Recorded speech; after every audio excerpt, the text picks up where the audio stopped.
మాట, నన్ను పంపిన వాడు నాకు తోడే ఉన్నాడు. ఎవరు? దేవుడు తోడుగా నాకు ఉన్నాడయ్యా. నా తండ్రి నాకు తోడుగా ఉన్నాడు. వై? ఎందుకు ఉన్నాడు?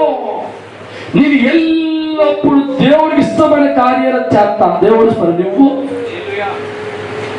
నువ్వు యేసు ప్రభువు తండ్రి ఎందుకు ఉన్నాడు? ఎందుకు ప్రభువుతో కలిసిపోయాడు? ఆలోచన చేయి.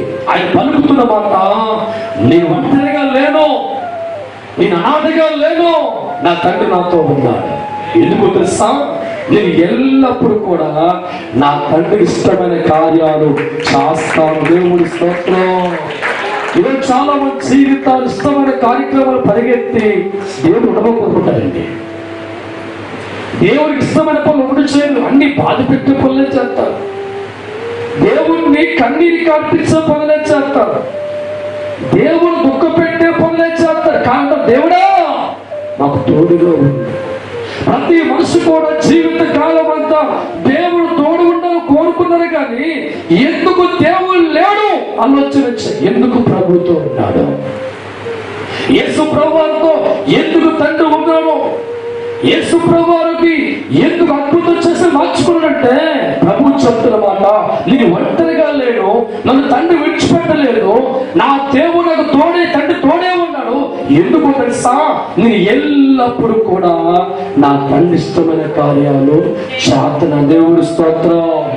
నా తండ్రికి ఇష్టమైన కార్యాలు చేస్తూ ఉండగా నా ఇష్టం చెప్పుతూ నా తండ్రి చేస్తాను. దేవుడి స్తోత్రం. హల్లెలూయా. నా తండ్రి ఇష్టపడే కార్యక్రమాలు నా జీవితాన్ని బట్టి, నా ఆలోచన బట్టి, నా నడకను బట్టి చేస్తూ వెళ్ళిపోతున్నాను. నా ఇష్టం చెప్తున్నాను, నా ఇష్టం నా తండ్రి చెప్తున్నాను.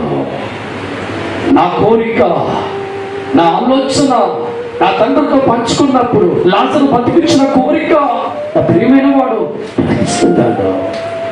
శానాపద దయ్యంతో బాధపడే జీవితాన్ని చూశాను.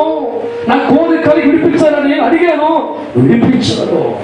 కుష్ఠవ్యాధితో బాధపడే జీవితాల వైపు చూశాను, నాకు ఇష్టమైంది అడిగాను, విడిపించాను. నా మాటలు విన్న ప్రజలు ఆకలి చూశాను, నాకు ఇష్టమైంది అడిగాను, వేల మంది కన్నా పెట్టా. సినిమాలో ఉన్న దొంగ ఇష్టమై అన్నాడు, నాతో అడిగాను, అంటే యేసు నోట ప్రతి మాట తండ్రి నెరవేర్చే కారణం, మొదటగా తండ్రి ఇష్టం నెరవేర్చు యేసు మారాడు.